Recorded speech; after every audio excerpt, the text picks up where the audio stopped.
मी आज बनवणार आहे थालीपीठची रेसिपी। त्याच्यासाठी लागणारं साहित्य: मिरची, कोथिंबीर, मीठ, हळद, जिरे, लसूण, तीळ, ओवा, थोडं गव्हाचं पीठ, ज्वारीचं पीठ, तांदळाचं पीठ हे सगळं आपण मिक्स करून घ्यायचंय।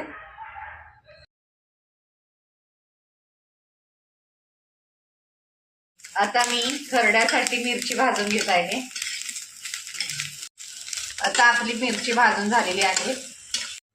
खरड्यासाठी भाजून घेतलेली मिरची, लसूण, जिरे, तीळ आणि कोथिंबीर, मीठ। खरडा आपला तयार झालेला आहे। आता पीठ मळून घ्यायचंय। मी आता धपाटीसाठी पीठ मळणार आहे। त्याच्यात लागणारं पाणी आणि खरडा घेतलेला आहे। त्याच्यात आता लागणारं पीठ घेते। हे गव्हाचं पीठ, ज्वारीचं पीठ, डाळीचं पीठ, हळद, चवीपुरतं मीठ। आता हे मिश्रण मी मळून घेत आहे। मळून घेतलेलं पीठ ह्याचं आपण धपाटी करूया। एक कपडा स्वच्छ धुवून घ्या धपाटी थापण्यासाठी। आता मी धपाटी थापायला सुरुवात करते। ती अशी थापून घ्यायची। कपड्याला थोडं पाणी लावून नंतर त्याच्यावर गोळा ठेवून थापून घ्यायचं आणि थोडं लाटायचं।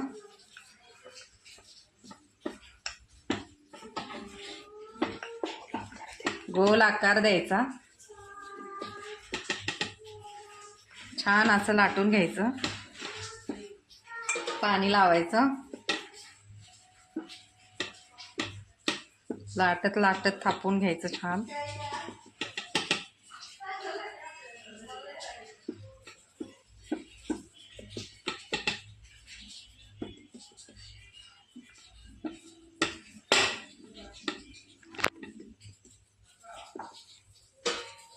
आपला धपाटा तयार होतोय।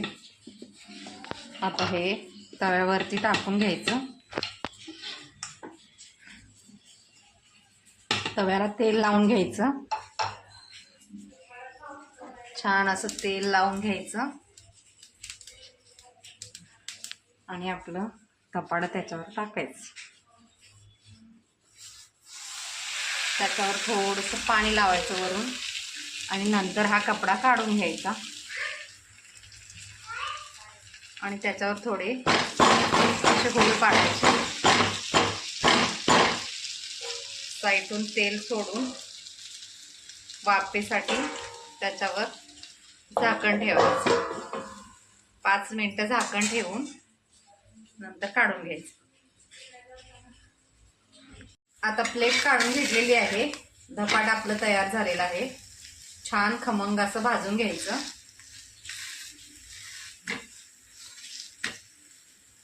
आता आपले धपाटे बनवून तयार आहेत। सॉस बरोबर खाऊ शकता, उसळ बरोबर पण खाऊ शकता, दही बरोबर किंवा कोरडं पण खाऊ शकता।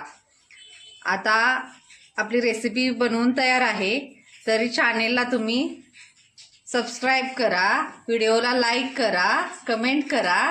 धन्यवाद। मराठी माणसाला सपोर्ट करा।